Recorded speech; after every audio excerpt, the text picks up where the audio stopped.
Hello everyone, welcome back to another video on Google Tag Manager. In this video, I'm going to be showing you how you can abandon or delete the changes that you have already done in Google Tag Manager. Now, sometimes you might have published some tags and triggers which you would want to abandon or delete before you publish them. So I'm going to head over to tags over here on the left side. Now, as you know that Google Tag Manager allows you to add third-party tags and then trigger them on your website. Those third-party tags can be blogs, schema, Google Ads, Google Analytics 4, or any third-party platform. Right? So you can see over here I have 5 workspace changes which I would want to submit.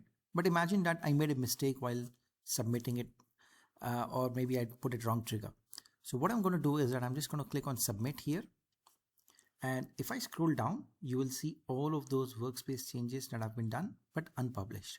So I'm going to click on these 3 dots and then click on abandon change. You can also click on view change, but here I'm just going to abandon the change, which means deleting the changes that I've done. I'm just going to go ahead and delete all of these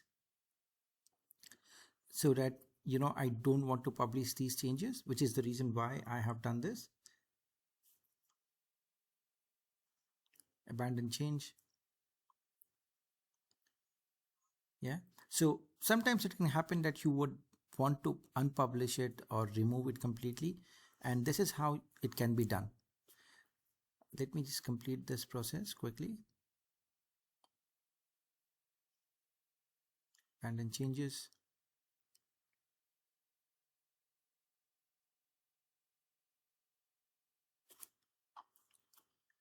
The final one is already done, and I'm going to click on X, and here now you can see workspace changes 0. So there's nothing to submit right now.